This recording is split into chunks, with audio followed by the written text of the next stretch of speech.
Welcome back, everyone. Ready to dive into another fascinating corner of Greek mythology?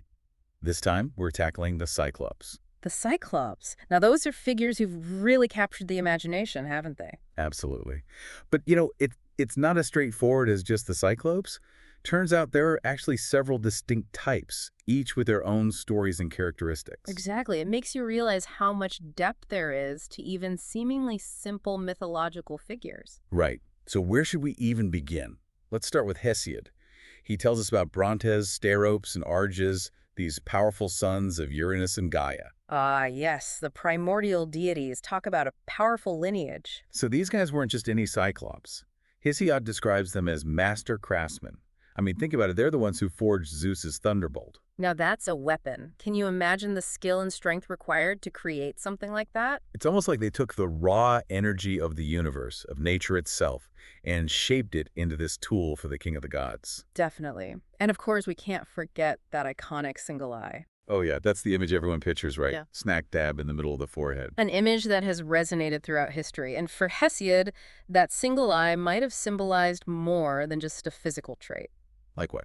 Maybe a focused, unwavering power, like a blacksmith staring intently at the molten metal. That's interesting. But their story doesn't end there, does it? They meet a rather unfortunate end, actually. Sadly, yes. It all ties back to Apollo seeking revenge for his son Asclepius. Right, Asclepius, the healer. Zeus struck him down with that very same thunderbolt.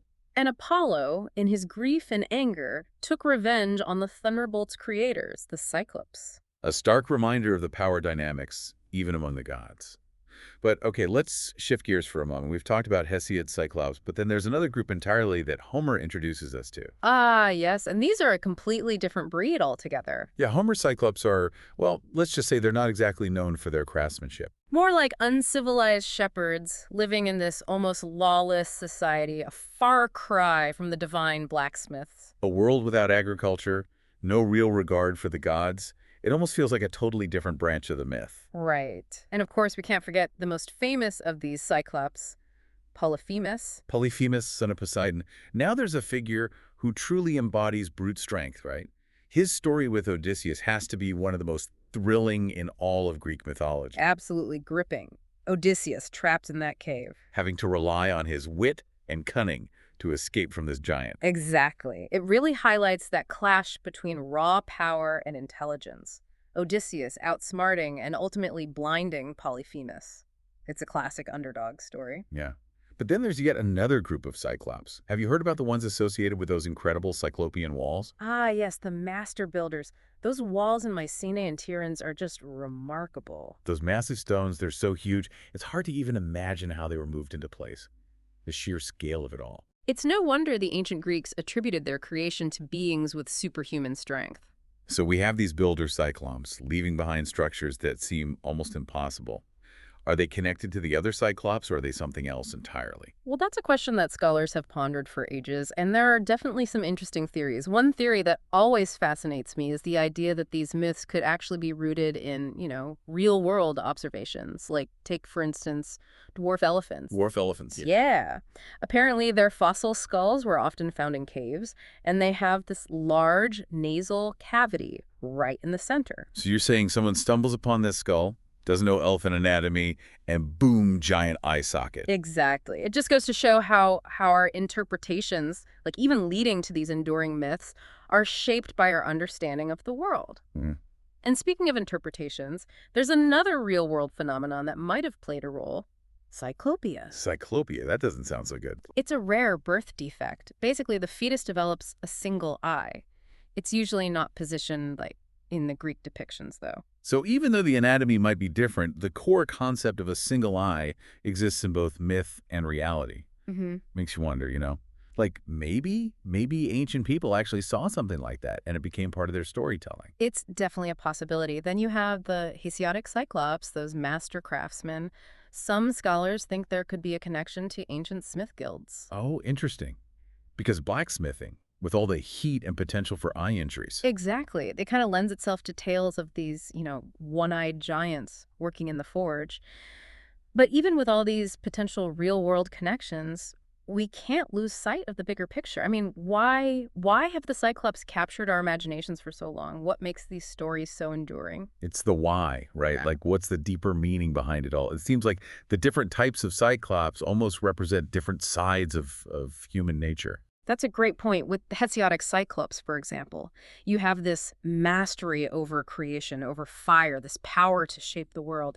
They forged Zeus's thunderbolt. I mean, talk about power. Right. It's like they symbolize that spark of ingenuity, that potential we all have to create, to make something new. Exactly. And then you have those Homeric Cyclops, particularly Polyphemus. He's almost like this primal, raw, untamed part of So he's all us. about strength and not really caring about the rules. No respect for the gods, no agriculture. It's almost this warning about what happens when you reject those things. That encounter with Odysseus really gets to the heart of those timeless themes, too. Hospitality, outsmarting your enemies, and the consequences of defying the gods. It's an adventure story, but with this underlying message. Definitely. And then, of course, those Cyclopean wall builders. Those guys really represent ambition, don't they? And human ingenuity. Those walls are a testament to what we can achieve when we set our minds to something. Absolutely. Each group of Cyclops kind of gives us this glimpse into a different facet of who we are, our creative potential, our capacity for, I guess you could say, bad behavior, and then this drive to build, to make something that lasts. And it's amazing how those themes still resonate today, you know? It's true. But there's another layer we could think about here, isn't there? There is.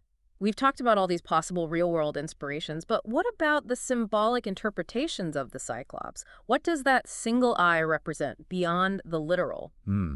Yeah, that's a good question. What do you think? Well, some scholars have suggested it could represent a limited perspective, maybe a lack of depth or foresight, or even a more primal, instinctual way of seeing the world. It's amazing how this one physical characteristic, the single eye, can hold so much meaning, so many layers of interpretation. It speaks to the depth and complexity of these myths, right? It does. Even though the Cyclops are often portrayed as, these simple, one-eyed giants, there's so much to unpack there, so much to learn. They make us question the line between myth and reality, between human and divine, and even between our own internal world and the forces outside us shaping our lives. You know, as we've been talking about the Cyclopes and all these different potential origins, it really hits you. There's just so much we don't know about how these myths came to be. It's true. And what's so exciting is new discoveries could completely change how we understand these stories. Like those dwarf elephant skulls. Hmm. Makes you wonder, what else is out there? What other everyday things, maybe even natural phenomena, could have sparked these amazing tales? Right. It encourages us to look at the world a little differently, to imagine how people back then saw things, how they wove those experiences into their myths. So thinking about the Cyclops and that single eye, could there be, I don't know, could there be other real-world inspirations we haven't even discovered yet? Absolutely. And that's what's so tantalizing. It's like these ancient stories might hold clues to a past we're only just beginning to understand. Yeah. It seems like that line between myth and reality can get pretty blurry sometimes. There's always more to learn, more to explore. That's the beauty of it. The Cyclops remind us that even these seemingly simple myths can offer so much insight into what it means to be human. They make us question our assumptions about the world. And they really show us the power of storytelling, how those stories can resonate across time. It's been a fascinating journey exploring the world of the Cyclops. Thanks for joining us. We hope it sparked some curiosity and maybe even inspired you to look at the world around you with fresh eyes.